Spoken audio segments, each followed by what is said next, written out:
Hansi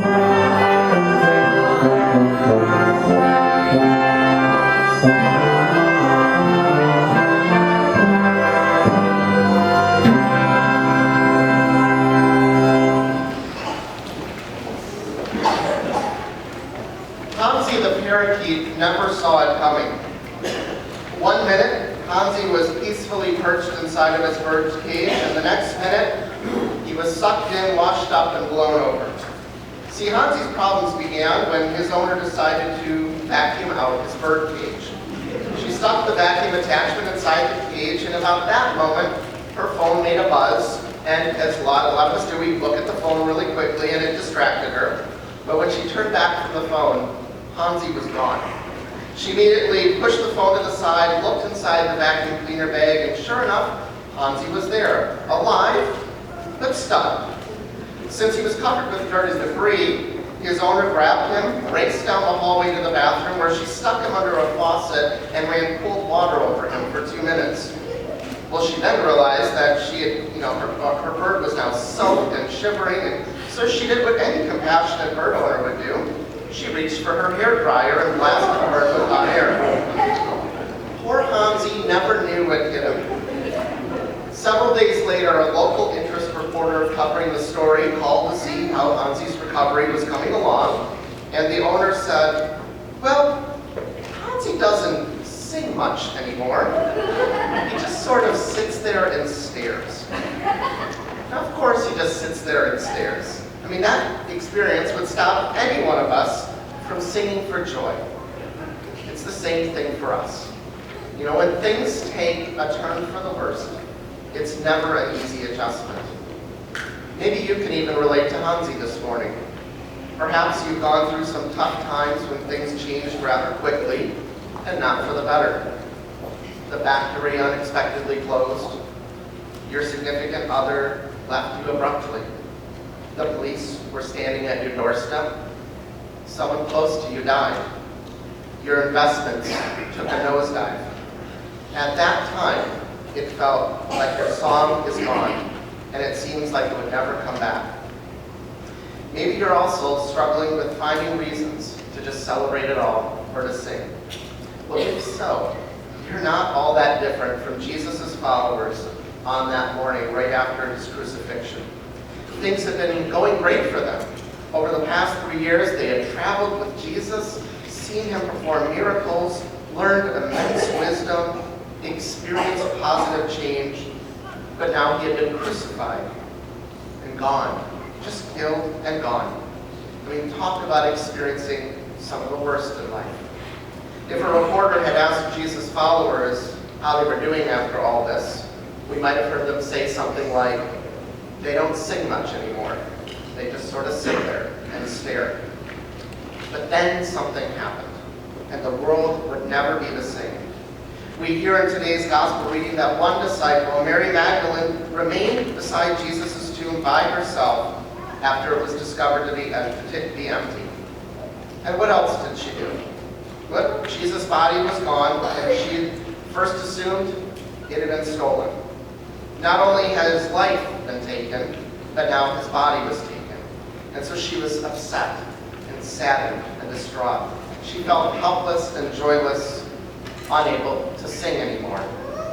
Jesus had done so much for her, but now he was dead, and she couldn't even visit his grave because the body wasn't there. We learned earlier in the story in Luke chapter 8 that Jesus had actually cast 7 demons out of Mary Magdalene. Contrary to what people assumed, she was not a prostitute. That's not in the Bible. Instead, it tells us she was a wealthy woman who followed Jesus around, listened to his teaching, and funded his ministry. And now, she stood in the garden where Jesus had been buried in a tomb, all alone, wondering what was happening, just sort of sitting there and staring. But suddenly a man appeared and began to speak to her. She thought it was the gardener. That is, until he spoke her name. "Teacher," she responded. It was Jesus, her teacher, her friend, her rabbi, her Lord. Unlike Hansi the bird, Mary was able to sing again. Her song of joy was restored. She had an entire conversation with Jesus at first, but didn't know it was him until he said her name. That is the moment she recognized him. And that is how it can be for us too. We can be trapped in moments in our lives where we've lost our song, where we've lost the ability to rejoice and be filled with joy. But then Jesus calls our names and calls us out of darkness. Jesus calls out our names so we can sing our songs again. This morning, Jesus is calling out each and every one of your names as well. That is what he's doing right now. You know, if you've ever seen the movie Schindler's List, you might remember there was this clandestine wedding that took place one night in the Barracks. The marriage was between 24-year-old Joseph Bau, who was a prisoner, and Rebecca Tenenbaum. She was a manicurist for the ruthless Nazi who oversaw their camp, Glasgow prison camp. And later, the Nazis decided to close Glasgow and move everybody to Auschwitz. Oskar Schindler, got permission to open a munitions plant in Czechoslovakia, and he was determined to take his workers with him. Late in the game, because of a favor owed to her by some prominent locals, Rebecca got to add a single name, one name only, to the list of people who would go to the munitions plant. If a person went to Auschwitz, they would almost surely die. If they went to the munitions plant, they worked very hard. It wouldn't be easy, but they would probably survive. Rebecca got to send one single person, and so she chose Joseph. What's even more amazing about that story is they both survived the war, they were reunited, and they lived to be married for 54 years, largely in part because Rebecca was willing to sacrifice herself so her husband might live. Jesus did the same thing. He sacrificed himself to add a name to the list of who would inherit eternal life. You know, I wonder if I were given one name, how could I even choose? Well, here's the beauty of the story. Jesus didn't add just one name. He added an unbelievable number of names, more than we could imagine. The beauty is, he's added our names to this list. He gave his life for all of creation. And that is what we're remembering today in this encounter between Jesus and Mary Magdalene. It's what we remember when he calls her name, calls her out by name. Mary was one of his followers. He knows all of his followers by name. He knows your name too. He knows who we are.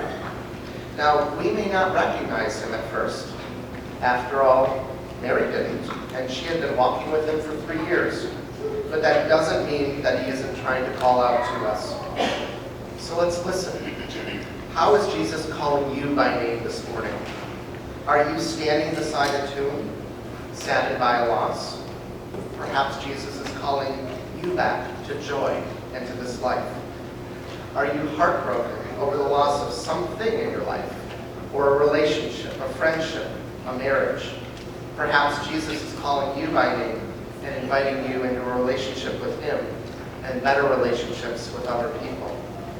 Do you feel afraid and confused because your life is spinning out of control? Perhaps Jesus is calling your name and trying to show you stability and support and a life of balance. Do you wonder what your purpose is going to be going forward from here? Maybe because a job went away. Well, if so, know that God has a purpose for each one of us greater than we could ever imagine. If we believe in Jesus, if we trust him, we can begin to hear him call out our names. It might not be as obvious as a man standing right in front of us looking like a gardener as it did for Mary Magdalene. However, it might not be that hard either. Like Mary, we too can have our songs restored. We can experience new life right here and now. We can hear Jesus calling us into a better future. We can experience the power of new life and of resurrection on this side of death as well. We don't have to just sit there and stare, because Jesus is calling our names to sing a song, and sometimes an even better song. Amen.